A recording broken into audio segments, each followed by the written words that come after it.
அப்போஸ்தலர்ல 2ஆம் அதிகாரத்திலிருந்து கடைசி வரை நீங்க வாசிச்சு பார்த்தீங்கன்னா சீஷர்கள் உயிர்த்தெழுதலை பத்தி பேசிக்கிட்டே இருப்பாங்க.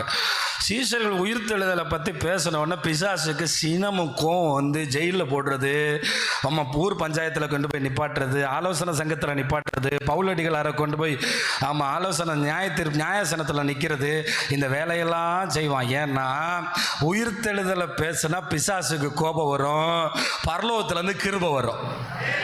ஆனால் அதே நேரம் பிசாசை விட அதிகமாக தேவன் கிரியை செஞ்சு சிறைச்சாலைகளை உடைச்சாரு, அஸ்திபாரங்களை உடைச்சாரு. இதிலிருந்து நல்லா தெரிஞ்சுக்கிறங்க, உயிர்த்தெழுதலை பேசினா பூரண கிருபை வரும். டெய்லி நீங்கள் உயிர்த்தெழுதலை பேசணும்.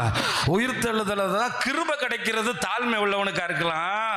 ஆனால் உயிர்த்தெழுதலை பேசுனா உங்கள் ஃப்ரெண்ட்ஸுக்கு உயிர்த்தெழுதலை பேசுங்க. எப்பா செத்து போய் யாராவது உயிரோட எழும்பியிருக்காங்களாப்பா?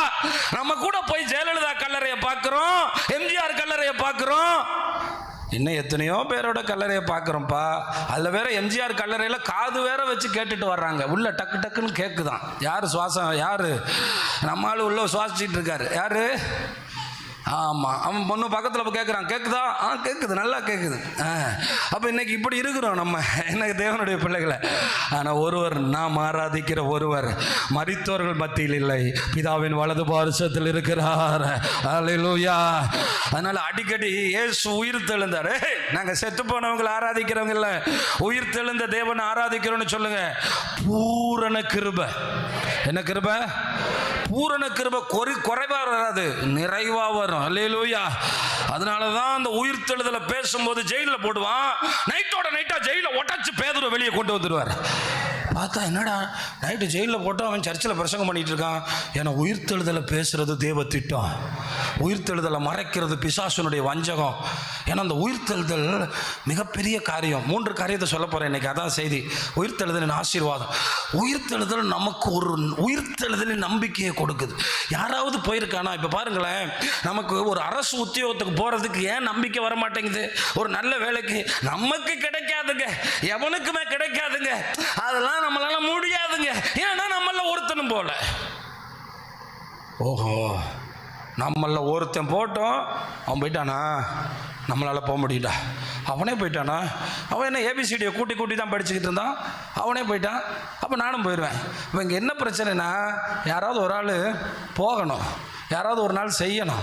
அதனால தான் இயேசுநாதர் மேலேருந்து குதிச்சு இந்த உயிரோட எழும்பிட்டேன்னு சொல்லாமல் நம்மளை மாதிரியே மனுஷனாக வந்து, நம்மளை மாதிரியே பசி, நம்மளை மாதிரியே பட்டினி, நம்மளை மாதிரியே சாப்பாடு, நம்மளை மாதிரியே தண்ணி குடிச்சு, நம்மளை மாதிரியே தூங்கி, நம்மளை மாதிரியே எந்திரிச்சு, நம்மளை மாதிரியே கஷ்டப்பட்டு, ஏன் நம்மளை விட கஷ்டப்பட்டு எல்லா கஷ்டத்தையும் சுமந்துட்டு இப்போ சொல்லிட்டு போனார், நான் எப்படி மரித்து அடக்கம் பண்ணப்பட்டு உயிரோட எழும்பினேனோ நீங்களும் உயிரோட எழும்புவீங்க. கைகளை தட்டி கர்த்தரை மகிமைப்படுத்துங்க. அல்லேலூயா. அந்த உயிர்த்தெழுதல் 2 விதமான நம்பிக்கை எனக்கு கொடுக்குது. இயேசுவுக்காக மரித்த என் சொந்தங்களை நாங்கள் அடக்கம் பண்ணினோமே, நாங்கள் எரிக்காமல் ஏன் அடக்கம் பண்ணினோம்?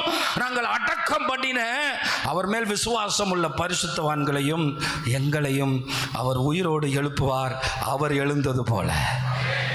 அதனால்தான் நாம் ஆடு மாடுகள் அல்ல, நாம் மனிதர்கள். நாம் ஏன் இந்த ஞாயிற்றுக்கிழமை வேலைகளை விட்டுட்டு வந்திருக்கோம்? அவர் சொன்னார், நானே உயிர்த்தெழுதலும் ஜீவனுமாய் இருக்கிறேன். I am the resurrection and life. நான் தான் உயிர்த்தெழுதல், நான் தான் ஜீவன். ஒருவேளை 2 வாரத்துக்கு முன்னாடி சொல்லும் போது நம்ப முடியாம இருக்கலாம். ஆனால் உயிர்த்தெழுந்த பின்னாடி சீஷர்கள் சொன்னாங்க, இவர் சொன்ன மாதிரியே உயிர்த்தெழுதலும் ஜீவனுமா இருக்கிறார்.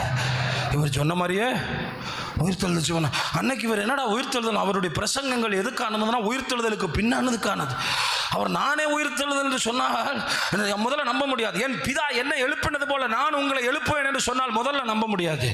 ஆனால் உயிர்த்தெழுந்த பிறகு சொன்னா, ஆமால அவர் உயிர்த்தெழுந்திருக்காருல, அப்போ நாங்களும் செத்து மண்ணோட மண்ணா போக மாட்டோம். என்ன தெரியுமா?